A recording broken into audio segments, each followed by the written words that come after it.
Maravilha, gente! Sejam bem-vindos para a segunda aula da nossa introdução à meditação sexual. Nessa nossa segunda aula, a gente vai falar um pouquinho da jornada que acontece no processo de meditação sexual. A principal influência desse trabalho é o Tantra e o Neo-Tantra, o Tantra clássico da Caxemira, o Tantra tibetano, que eu também estudo um pouco, e o Neo-Tantra, né, o Tantra do Osho, como eu gosto de chamar às vezes. E essa mistura de caminhos, né, tem algumas filosofias embutidas, tem algumas maneiras diferentes da gente olhar para o nosso processo de amadurecimento. E aí, entrando em contato com todos esses caminhos, que a gente foi criando essa sistematização do curso de meditação sexual. Dentro do Tantra, como um caminho espiritual, como um caminho de amadurecimento humano, a gente tem duas grandes jornadas que andam paralelas, andam juntas no nosso amadurecimento. E, embora andem paralelas e andem muito próximas, elas têm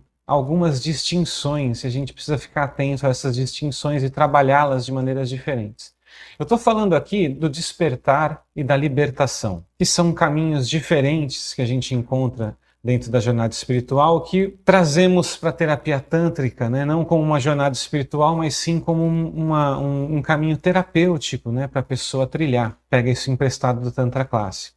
O que é o despertar? O despertar é uma experiência na qual a nossa visão de mundo se expande para uma possibilidade a qual ela nunca mais vai voltar ao normal. Ela nunca mais volta para aquele ponto onde ela estava. Uma vez expandida, a gente vai mudar o nosso olhar referente a determinadas coisas. E é assim. Então, para dar um exemplo bem prático, né, para a gente entender, muitos de nós, principalmente da minha geração, ou até mais para trás, enfim, crescemos em ambientes extremamente heteronormativos. Então a gente aprendeu que família é o pai, a mãe e os filhos. Muitos de nós. A gente teve essa referência como o único modelo possível de família. Conforme a gente vai crescendo e a gente vai tendo experiências nesse mundo, a gente vai descobrir que o conceito de família é muito mais amplo e ele pode sim querer dizer respeito a duas mulheres e dois cachorros, uma pessoa e um filho adotado. Enfim, né, existem vários modelos diferentes de família e uma vez que você é apresentado a essa realidade, a sua visão se expande e ela, não vamos dizer nunca, mas dificilmente volta ao seu estado normal, ao seu estado anterior, vamos dizer assim. Normal é uma palavra forte. Ou seja, o despertar, ele é acima de tudo um processo cognitivo. São experiências que a gente tem na nossa vida que fazem cair fichinhas, né? Geralmente a gente desconstrói preconceitos nesse processo de despertar. Ideias que estão instaladas na nossa cabeça com base em qualquer coisa menos a nossa experiência. Geralmente é um aprendizado que não é muito útil, muitas vezes tóxico, que vai colocando essas informações na nossa cabeça e a gente acaba saindo para o mundo meio que tendo que quebrar essa bolha de vários condicionamentos nas nossas ideias, nos nossos pensamentos que precisam de um despertar. Paralelo ao despertar, a gente tem um outro processo, que é justamente o processo da libertação. E ele é um pouquinho diferente do processo de despertar. Por quê? Porque o processo da libertação não acontece apenas no campo das ideias. O processo de libertação, ele mexe também com o nosso corpo. Mexe também com o campo das ideias, mas são ideias somatizadas, ideias que já estão presas no nosso corpo de alguma forma. O Tantra vai falar em dissolução dos nossos samskaras. O que são samskaras dentro dessa visão? São identificações que experiências passadas difíceis de digerir projetam na minha noção de eu até hoje. Quando eu passo por uma rejeição, principalmente quando a gente é bem imaturo sexualmente, a gente passa por rejeições, a gente tende a contar coisas horríveis para nós a nosso respeito por conta dessa rejeição. Então você vai se achar feio, você vai se achar não atraente, você vai se achar uma péssima companhia e todos nós temos uma grande tendência a ficar repetindo essas histórias pra gente por conta da experiência da rejeição. E isso não fica só no campo das ideias. Isso vai mexer com o jeito que eu respiro quando eu me aproximo de alguém que eu sinto desejo. O jeito que o meu corpo fica, a segurança que o meu corpo sente uma vez que o desejo está presente. Porque a gente sabe que rejeição dói. E se a dor é iminente, o corpo fica um pouco agitado. Eu nunca esqueço uma conversa que eu tive, uma amiga minha que morava aqui na casa, inclusive, sobre paixão. Paixão, e ela disse, né, que ela não gostava de se sentir apaixonada. Eu falei, nossa, mas é uma sensação, eu acho essa uma sensação tão boa. Por que você não gosta de se sentir apaixonada? Fui perguntar para ela. Aí ela, eu não gosto das coisas que eu sinto quando eu tô apaixonada. Eu falei, nossa, que diferente. Eu falei, o que você sente quando você tá apaixonada? Aí ela me contou. Eu sinto um suor nas mãos, eu sinto palpitações no coração, eu fico ofegante quando a pessoa tá perto, eu tenho tremedeira, eu fico totalmente agitada, né, na presença da pessoa. Eu falei, entendi, mas aí que eu falei, você já teve uma paixão que você foi correspondida? Que você expressou isso para a pessoa aceitou isso e você viveu essa paixão com toda a sua plenitude? Ou as suas histórias de paixão são sempre essas veladas e a pessoa não saber que você está apaixonado e você ter que esconder a paixão? Não é, geralmente é assim. Então, essa sensação não é a paixão, é a agitação que a gente sente por não poder demonstrar a nossa paixão, o que é bem diferente, né?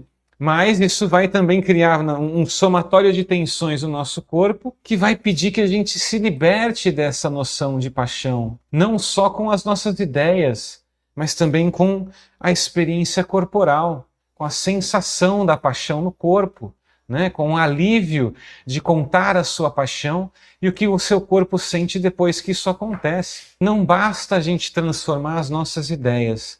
A gente também precisa transformar aquilo que acontece no nosso corpo. Esse é o processo de libertação.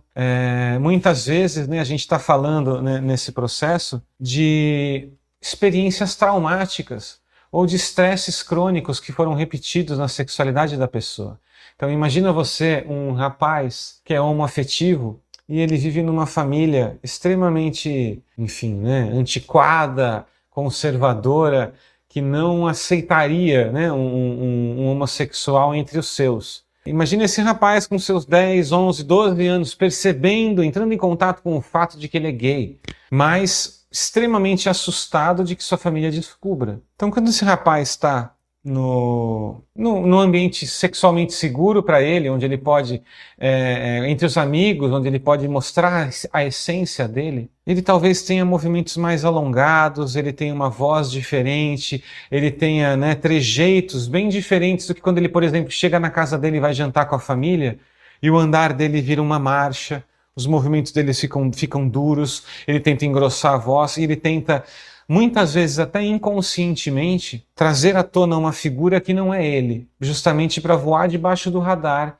e passar pelaquela experiência com a família dele sem dar bandeira e sem viver o perigo que o corpo dele nota como iminente se a família dele perceber que ele não é heterossexual, né? E se ele sair do armário. Se você passar por essa experiência por um dia na sua vida, tá tudo bem. 2 dias, beleza. Agora, você desenvolver a sua sexualidade em torno dessa tensão, passar por anos dessa tensão no início da sua sexualidade, isso sim tem um grande potencial de criar uma série de condicionamentos que Reich chamava de couraças neuromusculares, que o Tantra chama de samskaras, que vão precisar ser libertos do corpo, da expressão da sexualidade, muitas vezes para a gente retomar a qualidade da nossa vida sexual. Quando a gente vai para a sexualidade, também falando um pouquinho do despertar, né, desse processo cognitivo de desmontar ideias, a gente vê muito no campo da sexualidade o que eu chamo de intoxicação pornográfica, que é o quê? São essas referências péssimas que as pessoas estão tendo de que é um sexo bom por conta da influência da pornografia. Se você tem na sua cabeça que sexo bom é o sexo que arregaça, é o sexo que entra com força, que rasga, que machuca, que tem esse tipo de fricção e força, é preciso desconstruir essa ideia. Provavelmente essa sua ideia vem de referências péssimas da pornografia. Porque muito embora esse sexo possa sim ser prazeroso, essa referência de que só esse sexo é bom, da onde vem isso, né? Isso vem de um treinamento sistemático que acontece na nossa sexualidade, na qual o tabu, o maior tabu que a gente tem é o sexo, então a gente não ensina isso para ninguém, a gente não fala sobre isso, então as pessoas vão aprender referências sexuais aonde? Na indústria pornográfica. E o que a indústria pornográfica mostra para as pessoas? 90% do material pornográfico é violento, não trata sobre consenso, não trata sobre conexão, não mostra o sexo como ele realmente mostra uma referência de subjugação, de força, de dor, de enfim, né? E as pessoas aprendem que sexo é isso, né? Se os profissionais estão fazendo dessa forma, talvez essa seja a forma mais adequada. E não é, nunca foi, e precisa ser desconstruída essa ideia da cabeça de todo mundo, porque nós nunca tivemos tanto acesso à pornografia e nunca tivemos tantas pessoas disfuncionais na sua sexualidade como a gente tem hoje. Beleza, gente?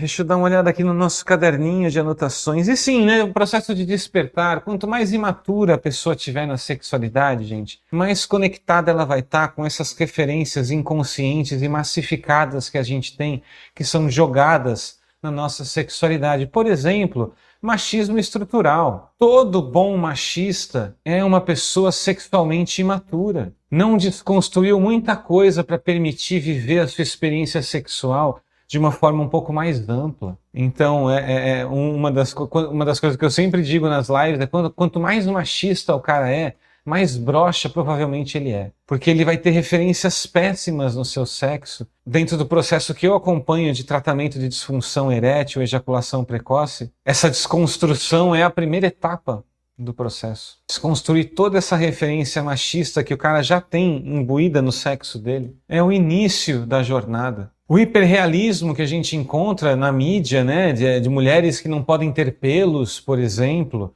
e homens que não estão acostumados a transar com um corpo que tem pelo nas pernas. Tudo isso, gente, é uma desconstrução de ideias que a gente precisa fazer, é um despertar que a gente tem que trazer para nossa experiência de vida, de que sim, o mundo é algo muito mais amplo do que a história que nos contaram sobre o mundo. Muitas vezes a gente também está falando aqui, gente, em desconstrução de privilégios, principalmente quando a gente está falando da história do macho, branco, hétero, cis, né? O mais privilegiado de todos dentro do campo da sexualidade e muitas vezes o mais frágil e vulnerável. Mas vamos continuar aqui então falando, né, um pouquinho do aprendizado, esse aprendizado inconsciente, né, que a gente tem na nossa sexualidade por conta da falta de informação que existe. Uma das questões que são das mais tóxicas para a nossa sexualidade é essa orientação que todo mundo tem a respeito de performance sexual. Porque, gente, toda performance, por definição, pede uma plateia, né? E a plateia geralmente é alguém que assiste, que não participa. Então a noção de performance, ela é toda errada no assunto sexo. Porque não é para ninguém dar show para ninguém. Não é para ninguém assistir ninguém. Não é para ninguém cumprir um determinado patamar para receber uma determinada nota por conta do seu comportamento sexual. Não é nada disso que deveria estar acontecendo, né? É uma comunicação, é uma dança, muito mais do que uma competição. A gente não tem que falar em performance, a gente tem que falar em conexão, em consenso, em estar fazendo junto com o outro, não para o outro. Isso é muito apoiado em mitos como o cara ou a mulher, enfim, a pessoa boa de cama.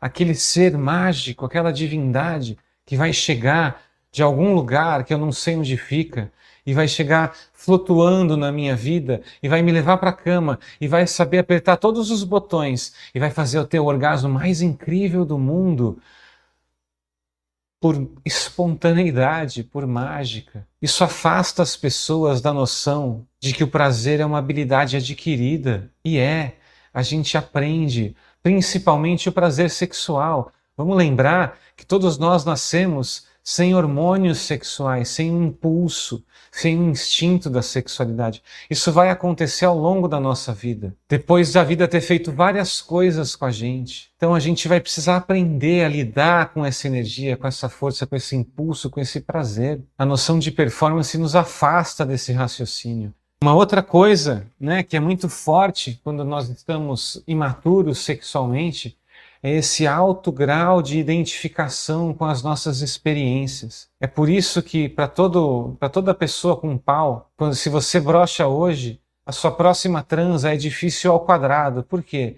Por conta da quantidade de histórias terríveis que você vai contar para você a seu respeito porque você broxou. No caso dos homens cis, por exemplo, é muito comum, já ouvi várias vezes, eu não sou homem o suficiente, eu não dou conta, eu sou menos, eu sou fraco, eu sou um bosta, enfim, né?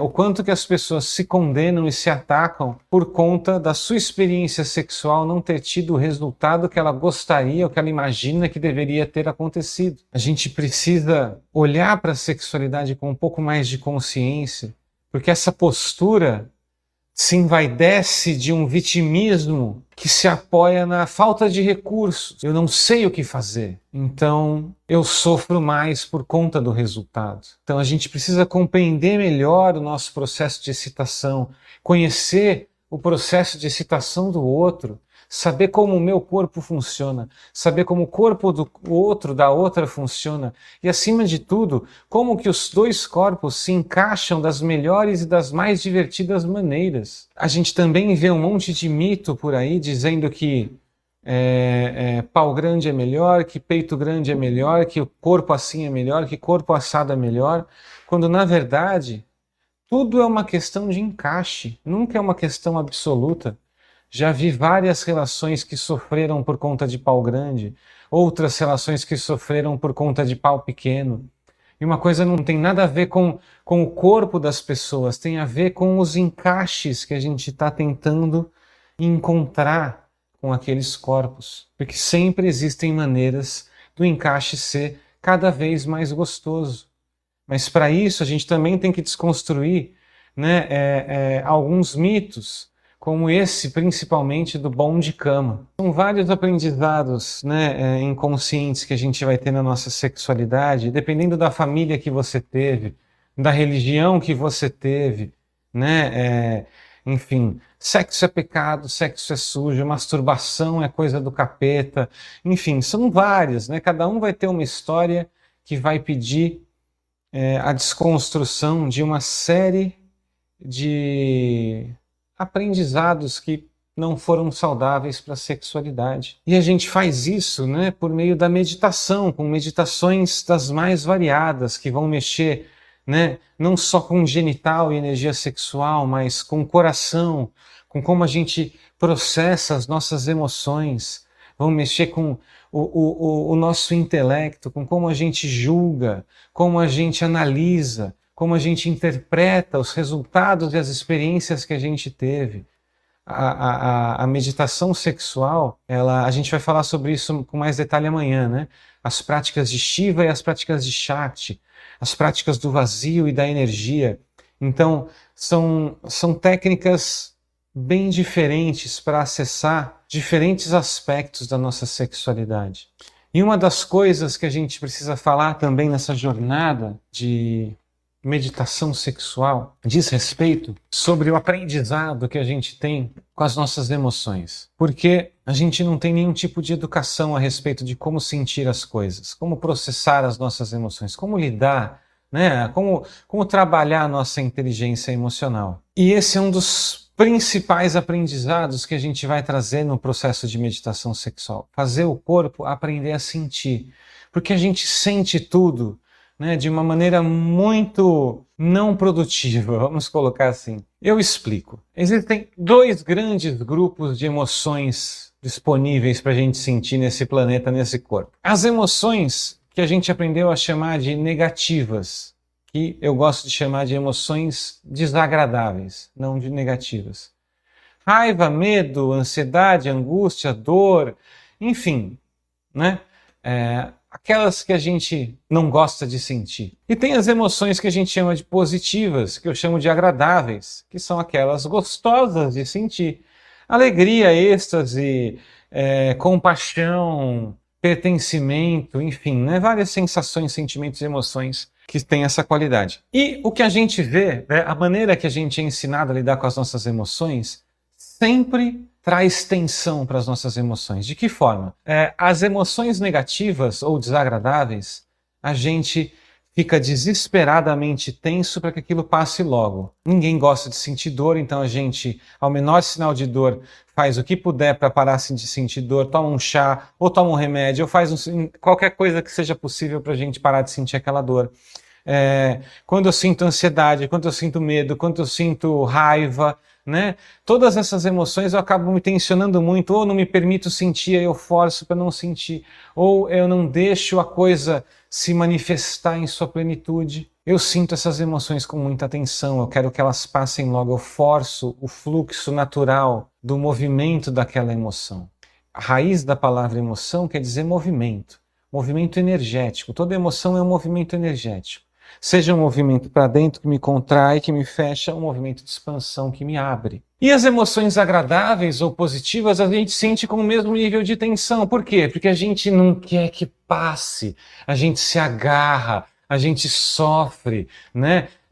A gente tem o romantismo da saudade. Gente, não existe vida mais vazia no mundo do que aquela que não tem saudade de nada. A gente aprende a transportar para a saudade um sentimento de dor, de abandono, quando a saudade é uma das coisas mais bonitas que a gente pode sentir na vida. A saudade só quer dizer que o que você viveu foi lindo. Só isso. Só isso que a saudade quer dizer. E é isso que a saudade quer te mostrar o tempo todo que ela vem. Mas a gente escolhe sofrer quando sente saudade. Ai, por que que ele foi embora? Por que que ela foi embora? Né?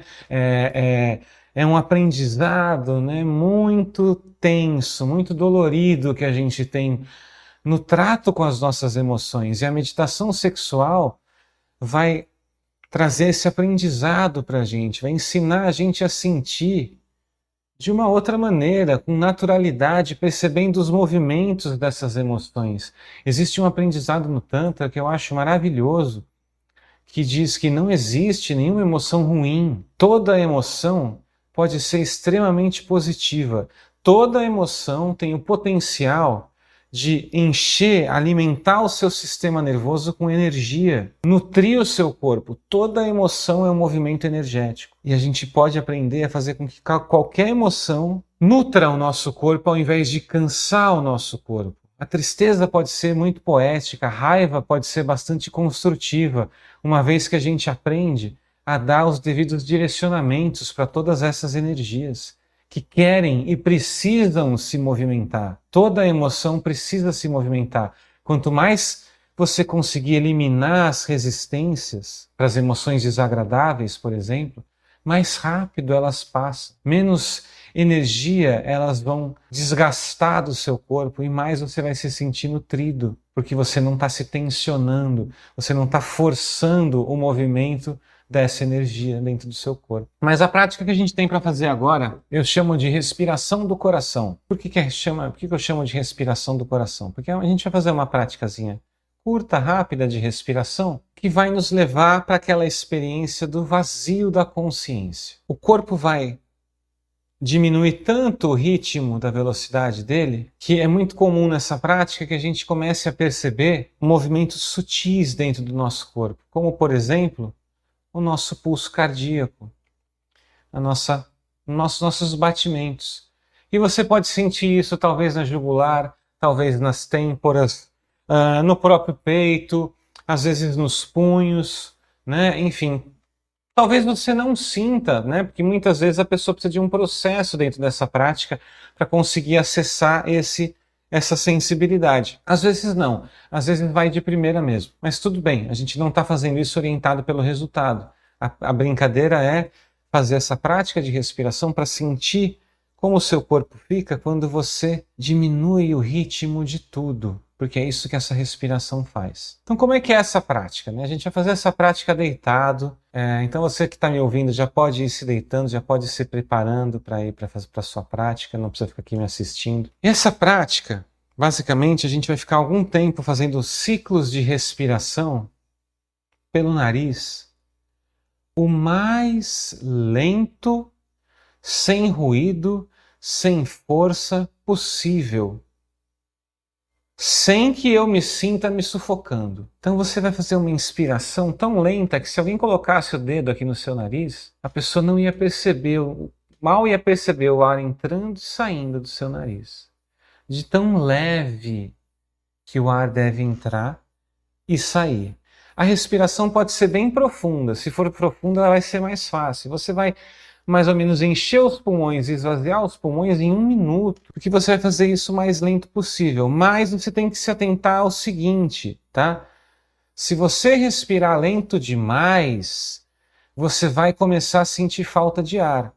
Se você sentir falta de ar, o seu corpo vai se agitar e você vai entrar numa outra experiência que não tem nada a ver com o que a gente está procurando fazer aqui com a respiração do coração. Você não vai se machucar, não vai acontecer nada grave com você, mas você vai ter uma experiência diferente. Então é fundamental para que essa prática tenha um potencial que a gente quer, que você respeite a sua capacidade pulmonar. Você não deve se sentir em nenhum momento da prática que você está com falta de ar. Se você começou a se sentir com falta de ar nessa prática, isso é um sinal que o tempo que você está dando para inspirar e expirar está longo demais. Você precisa acelerar ele um pouquinho. Mantém ele ainda sem vigor, sem força, mas acelera ele um pouquinho, tá? Porque não é em nenhum momento para você se sentir se sufocando. É para você trabalhar sempre dentro do seu conforto, respirando para dentro e para fora o mais lento possível. Pois então, eu vou colocar aqui uma musiquinha para a gente seguir para a nossa prática. Vou colocar aqui um É Hora de Meditar. Você deve agora estar vendo a minha telinha aí parada. Vou desligar o meu vídeo aqui para a minha rede ficar melhor. Você pode então já se deitar, procurar uma posição confortável.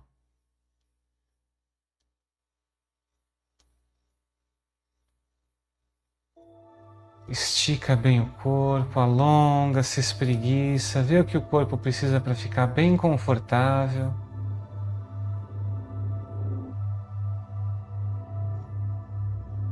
Isso.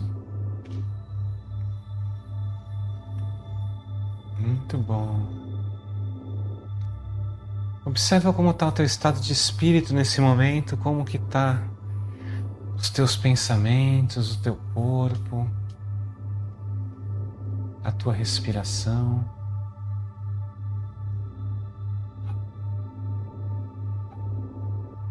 Isso. E devagarzinho você começa então agora uma respiração pelo nariz, bem lenta, bem lenta. Inspirando fundo, sem fazer nenhum ruído, inflando bem os pulmões. Quando eles enchem, você pode até segurar um pouquinho, pouca coisa. E quando você solta o ar, você também controla para o ar não sair de uma vez. Ele vai sair bem lentamente, bem devagar, sem fazer nenhum ruído, nenhum barulho.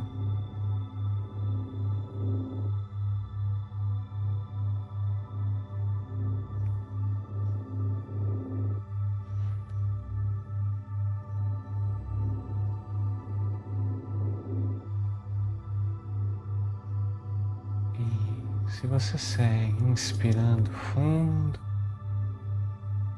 soltando o ar, tudo bem lento.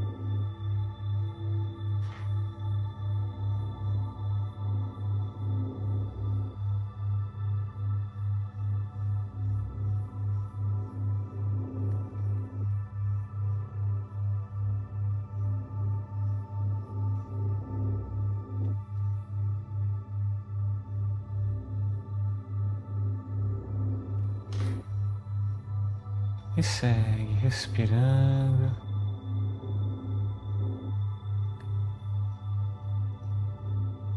Devagarzinho.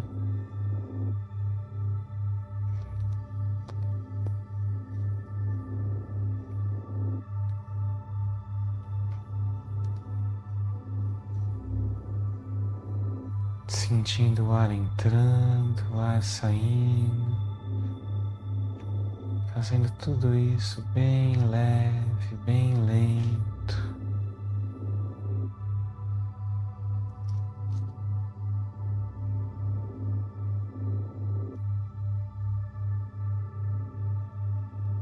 Vai vai fundo. Sente os movimentos que acontecem quando você inspira.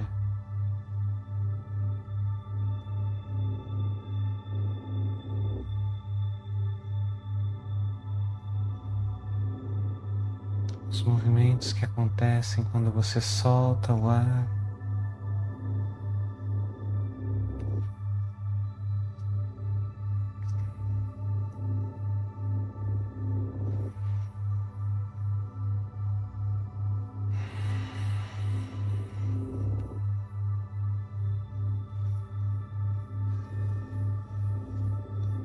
E vai fundo na tua experiência, respirando.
O ar entrando, saindo, bem lentamente, sem pressa.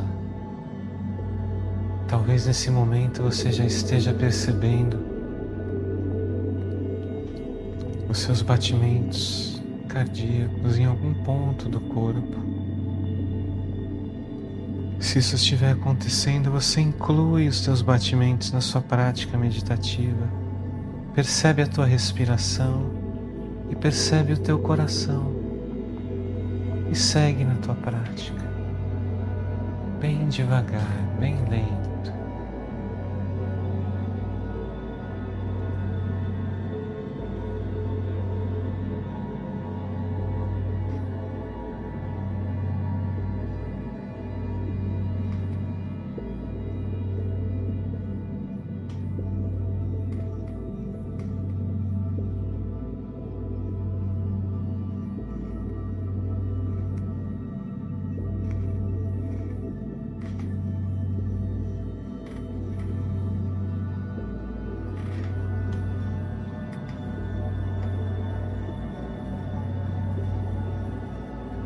O ar entrando, o ar saindo.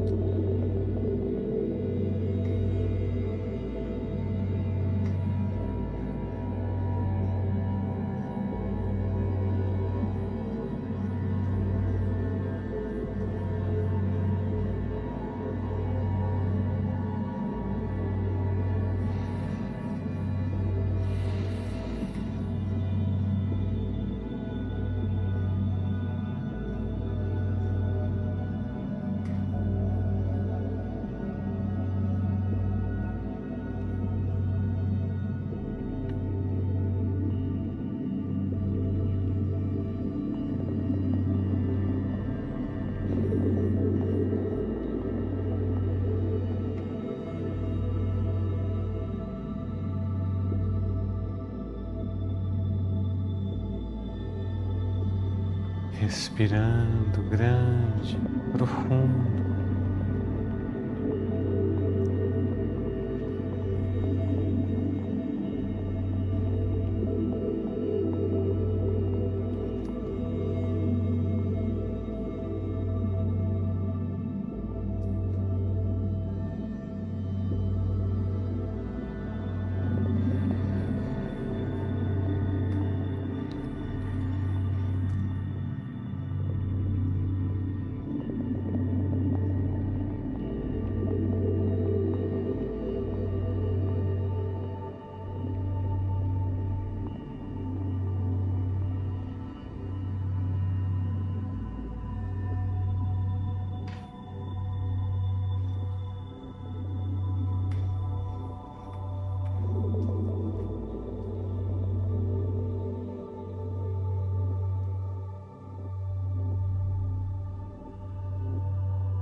Sente o teu coração, sente a tua respiração e sente o teu corpo diminuindo todo o ritmo.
Eu medito por amor a mim mesmo, para ficar cada vez mais íntimo da realidade e para que todos os seres possam se beneficiar disso.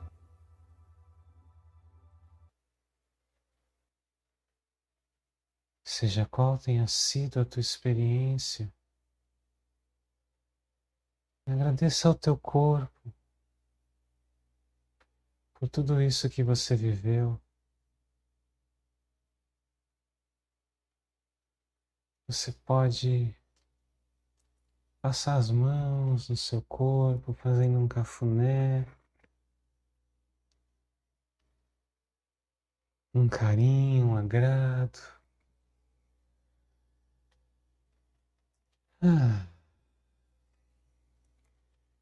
E vim voltando aí das profundezas do teu ser para a superfície da tua pele. Se você quiser compartilhar aqui um pouquinho como foi para você a prática, tá certo? Fica à vontade. Se você quiser depois mandar uma mensagem para mim ou conversar comigo a respeito da prática, não se sentir muito à vontade para falar aqui, eu vou comentar aqui para você no Instagram, tá certo? E você fica à vontade para entrar ali e me mandar um direct, tá bom? Essa é uma prática, né? Uma respiração para a gente tirar todo o volume, né? Das sensações e emoções do nosso corpo. E não sei se você que acabou de fazer a prática conseguiu entrar numa experiência de bastante vazio, de pensamentos bem lentos, né? E o corpo pulsando, é uma experiência que costuma ser bastante agradável. Essa é uma das experiências que a gente fala orientadas pelo vazio dentro do curso de meditação sexual. Amanhã a prática que a gente vai fazer é uma prática orientada por um outro princípio, que é o princípio da energia. Então são práticas que trazem mais vigor para o nosso corpo. Mas amanhã vocês vão entender direitinho do que eu estou falando na próxima amanhã, ou se você estiver vendo isso aqui gravado, né, na próxima aula, você vai entender direitinho o que eu estou falando sobre uma prática de vigor, né? E uma prática que mexe com energia. E a gente vai falar também um pouquinho sobre energia, porque é uma palavrinha que no Tantra... As pessoas querem dizer uma coisa quando falam sobre energia, mas no Tantra a gente quer dizer algo, às vezes, bem diferente do que a maioria das pessoas estão falando. Beleza, gente? Acho que era isso que eu tinha para falar para vocês nessa nossa segunda aula de introdução à meditação sexual, tá certo? A gente se encontra amanhã, então, às 8 da noite, aqui na live no canal da Casa Samadhi, ou na sua próxima aula, se você estiver vendo isso aqui gravado. Muito grato pela sua presença aqui, a gente se encontra na próxima aula. Até lá.